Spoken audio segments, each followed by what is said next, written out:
दोस्तों चंद्रयान 3 भारत के लिए क्यों जरूरी है, चलिए दोस्तों जानते हैं। लेकिन उससे पहले हमारे चैनल को जरूर सब्सक्राइब करें क्योंकि आपके बहुत काम आने वाला है आगे। जैसे ही चंद्रयान की सतह और वातावरण के बारे में जानकारी हासिल करने के लिए लंबे वक्त से दुनिया के वैज्ञानिक चांद से जुड़े मिशन को अंजाम देने में जुटे हैं और भारत भी अपने चंद्रयान मिशन के जरिए 1.5 दशक से ज़्यादा वक्त इस कार्य को दे चुका है। और चंद्रयान 1 और 2 के बाद 16 मिशन यानी चंद्रयान 3 ये मिशन भारत के लिए काफ़ी महत्वपूर्ण साबित होगा और इस बार चंद्रयान 3 के जरिए चंद्रमा की सतह पर सॉफ्ट लैंडिंग की उपलब्धि हासिल करना चाहता है। अब तक चंद्रमा की सतह पर सॉफ्ट लैंडिंग करने के लिए सिर्फ 3 देश यानी अमेरिका, रूस और चीन को ही कामयाबी मिल चुकी है। चंद्रयान 3 के जरिए भारत इस सूची में शामिल होने जा रहा है और चंद्रयान 3 का प्राथमिक उद्देश्य है कि यानी अगस्त 2030 की समय सीमा में चंद्रमा के दक्षिण ध्रुव के पास ऊंचे इलाकों में एक लैंडर और रोवर को स्थापित करना है। यानी चंद्रमा की सतह पर किसी भी अंतरिक्ष यान की लैंडिंग 2 तरीके से होती है। पहला होता है सॉफ्ट लैंडिंग, यहाँ पर लैंडिंग से अंतरिक्ष यान की गति धीरे धीरे कम हो जाती है और सतह पर उतारा जाता है। दूसरा होता है हार्ड लैंडिंग, जो काफ़ी मुश्किल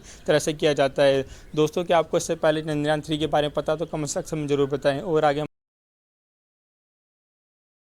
दोस्तों चंद्रयान 3 अपनी उड़ान के लिए तैयार है और 14 जुलाई को श्रीहरिकोटा से GSLV मार्ग तरीके से लॉन्च होने वाला है। लेकिन आप क्या जानते हैं कि चंद्रयान 3 मून में उतरेगा कहाँ पर? चलिए दोस्तों हम आपको बताते हैं, लेकिन उससे पहले हमारे चैनल को जरूर सब्सक्राइब करें क्योंकि आपके आगे बहुत काम आने वाले हैं।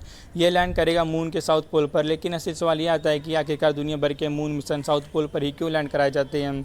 दरअसल यहाँ इस एरिया में वाटर और आइस पाए गए हैं और वाटर और आइस का मिलना बहुत इंपॉर्टेंट है क्योंकि यदि फ्यूचर में यहाँ पर इंसानों की बस्ती बनाई जाती है तो वाटर रिसोर्सेज इनके सर्वाइवल और दूसरे ऑब्जेक्टिव के लिए काफ़ी इंपॉर्टेंट साबित होते हैं। और दूसरा रीज़न यह है कि मून के साउथ पोल रिपोर्ट में हमें अर्ली सोलर सिस्टम के बारे में जानने में मदद मिल सकती है क्योंकि यहाँ इस एरिया में रॉक्स और सोइल स्केज हमें रीजन के बारे में एडवांटेज दे सकती है। दोस्तों क्या आपको इससे पहले इनके बारे में फैक्ट पता तो कमेंट सेक्शन में जरूर बताएं।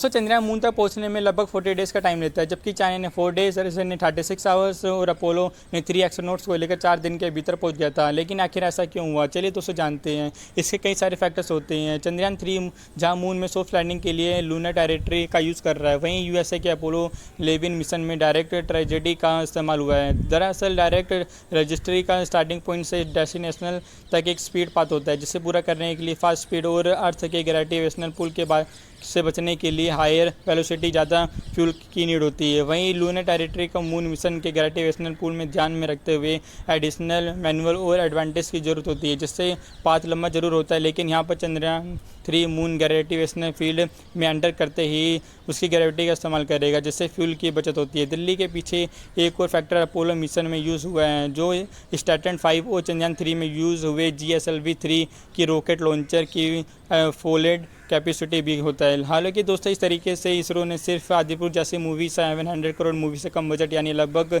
600 करोड़ के भीतर चंद्रयान 3 मिशन को पूरा कंप्लीट किया है।